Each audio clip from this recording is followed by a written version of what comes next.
Hi there. Today I begin my sexual reproductive health rights talk, which I have called the Healing Space podcast. I believe that it's going to be an educational journey and you're going to learn a lot about your reproductive health and the rights that you have with it. Today, we are not going to waste much time. We're going to go deep into the topic of fertility in women. Fertility in women. So let's have this chit chat. Two scenarios. A friend who's been waiting to have a child for 8 solid years, been married before, got divorced because of infertility, and remarried and had to wait for 6 good years before she could have her babies. Now she has two. But can we talk about the journey of pain, of trauma, of frustration that she had to go through it because she didn't have education about her sexual reproductive health rights? SRHR for short. Okay, so I'm going to be your tele teacher on that for the time being. Okay, let's delve straight into fertility. But before then, let's talk about sexual reproductive health rights. Sexual reproductive health rights. This is commonly known as the the topics or the idea of having your sexuality health rights in mind as an adolescent, a young adult, or even as an adult. Having information on topics like fertility, erectile dysfunction, safe abortion, um, access to health insurance, access to information on how to safeguard your life against HIV and AIDS, female genital mutilation, and topics around even child marriages are prevalent in the sexual reproductive health rights issues.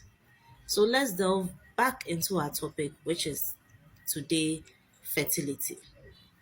When we talk about fertility in women, it's simply the inability of women to have children at a certain age or time that they are ready to have their children.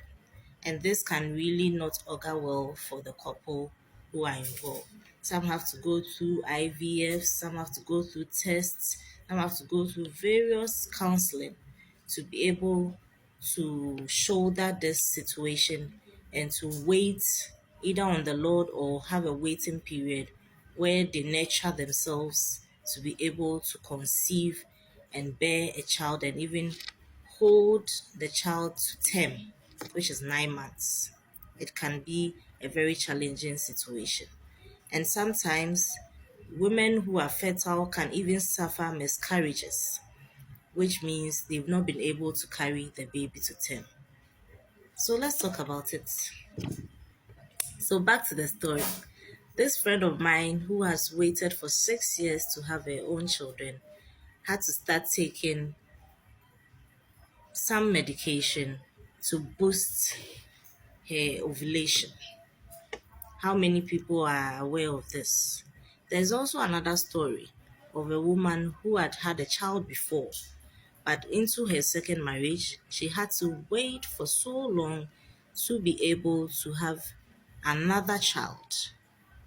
And she was confused because then she started blaming the issue on her husband, thinking that he could be the problem.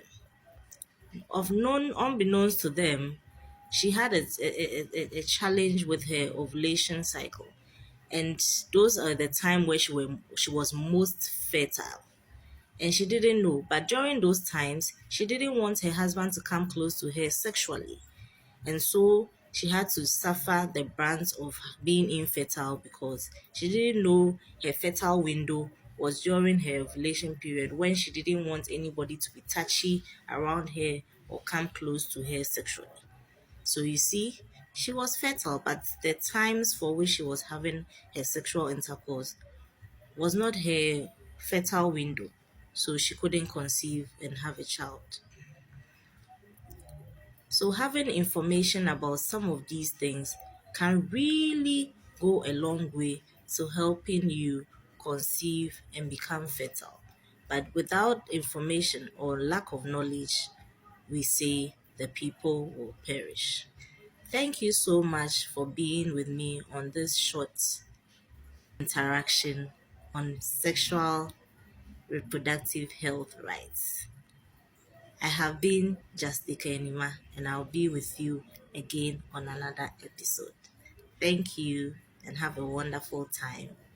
Bye.